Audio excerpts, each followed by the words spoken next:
Hey, what's up, everybody? Thanks for joining me. It is Chris, and today I wanted to talk about some of the biggest stacking mistakes that you undoubtedly will make and what to do about them. So, the first big mistake that everybody makes is going big. What do I mean by that? So, when you first start stacking, you first start with the most generic of things. This guy, these guys over here, super simple items that get some silver into your stack. Everybody knows they started somewhere, and it could be even something as simple as, finding these guys, coin roll hunting, something like that, or even something like this.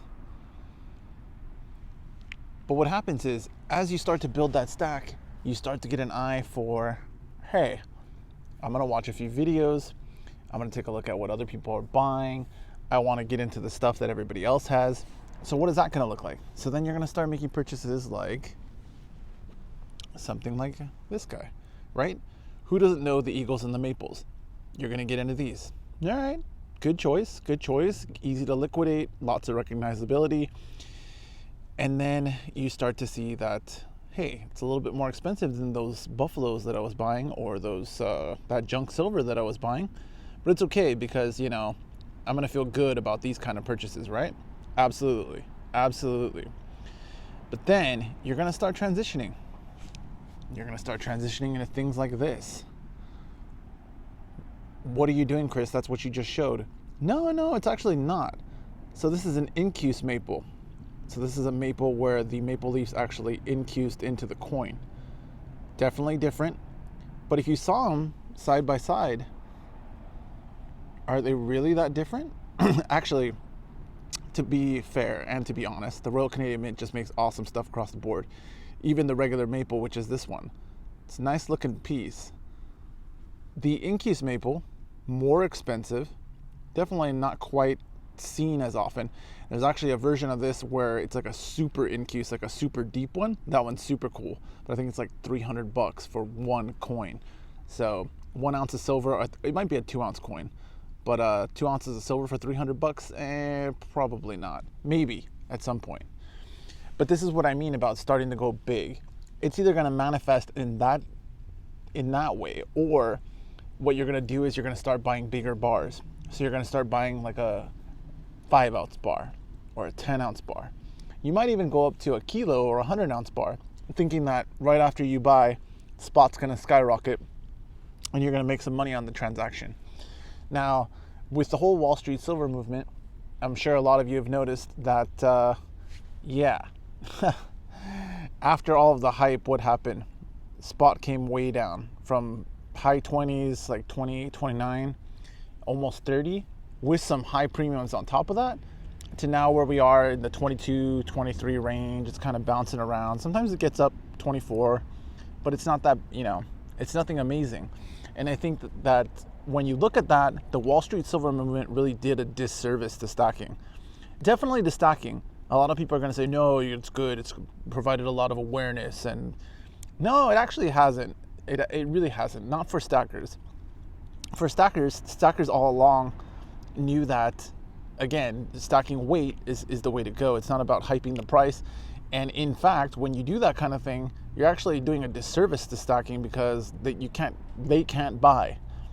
If the price is inflated and the premiums are inflated because you have all these new entrants into, stacking, it's not good in general for stackers.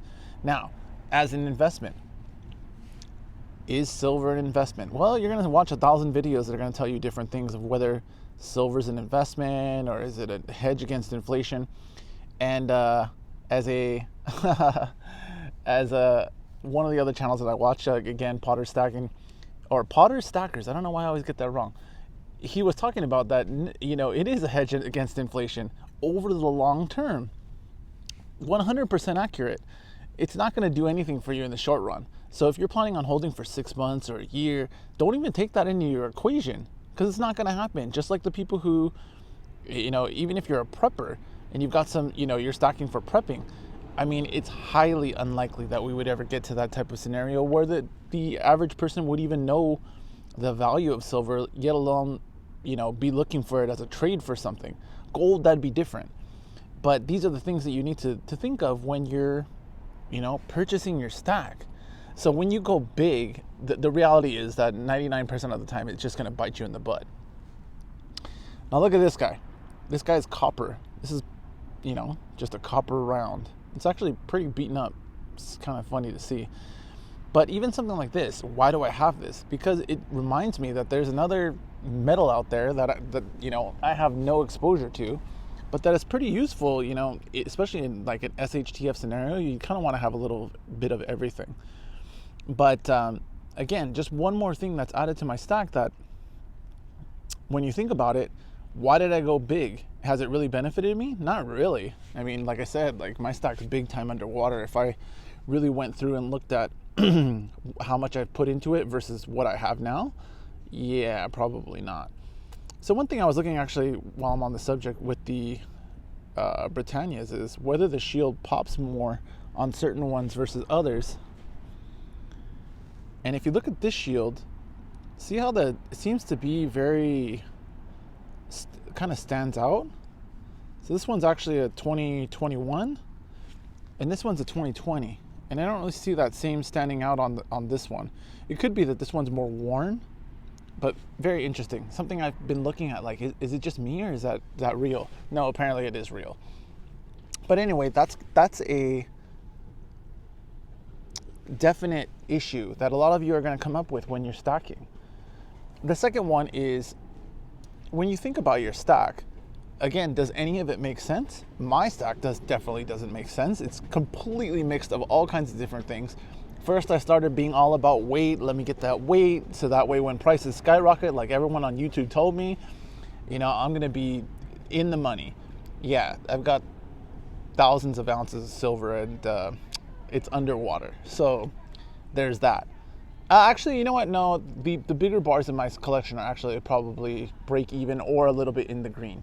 But that's because I've been stacking for a while before price went up. But anything 2020 and beyond is definitely underwater for sure, especially even with dollar cost averaging. But that being said, like, you look at my stack, if I laid everything out, and it's just like a hodgepodge of like this week I felt like this, and this month I was into this, and which is great from like a collecting perspective, because now I have so many different things that I have no idea what I have when I go through them. Like I said, like I always go to the old favorites, which are like this guy, super favorite. Who doesn't love the goose? I literally cannot stop talking about it. But even things like that, or, when I was buying the Queen's Beast series. So like, when you look at the Queen's Beast, like the Yale, like look at the detail on it. I think that's one of the things that gets lost in there. There's a lot of like workmanship in that piece, but you don't really see it when you kind of see it from a distance. You can't really tell. I mean, honestly, even the Queen's hair, look at the detail on that. But even putting money into things like that, giant waste of money. This guy wanted the Perth Dragon, love it, comes in the presentation thing. But was there any rhyme or reason to get this? No, there really wasn't. But I mean, now that I have it, of course I love it. And that's the problem. You start to fall in love with all kinds of different disparate things that make no sense as far as a cohesive stacking strategy. Even like these guys, like I was into the reverse proof eagles, and then I saw some kookaburras that were slabbed, and I was like, oh, who doesn't want a MS-70 kookaburra? Kookaburras are another gateway drug in the silver stacking community. It's where you're like, oh, you know what? I want to get a kookaburra. I want to start getting a few of those in my stack. And then all of a sudden you're going back into the 90s. And then you're like, oh, you know what? I saw pandas. I think those are really cool. Let me get some of those. Yeah. And then you got a few of these. You just end up with a pile of mishmashed swap meet silver that you're just like, what am I going to do with all of this stuff? You know what I mean? Let me tell you the downside. The downside is that if I go to the coin shop to liquidate my stack, he's going to look at everything as if it was this guy right here, the generic Sunshine Mint bullion round, and tell me, hey, I'll give you 50 cents over spot for everything you got here. Yeah, that's going to be the biggest disappointment of your life. And that is a mistake that you're going to make when you're stacking. You're going to start, just like I said, as a stacker, starting to get the weight under your belt. You're going to start going into the gateway drugs of the kookaburras or the Krugerrand or the maple or the this or the that. Like I said, look at this maple and then look at the incuse. They're so close. But this one's way more expensive than this one. I mean, not prohibitively so, but again, why? I'll tell you why. Because it becomes more and more fun the more random crap that you have. There's no doubt about it. But when you go down that route, it totally defeats the whole purpose of investing. It totally defeats the whole purpose of silver as a hedge against anything. And you are literally just a hobby collector of silver, which is at this point what I've become. Do I regret it? No.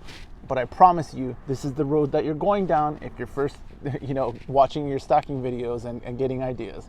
You will end up here with a diverse stack with some wallet regrets, but a treasure trove of silver that you love. Anyway, that's it for today. I will see you soon.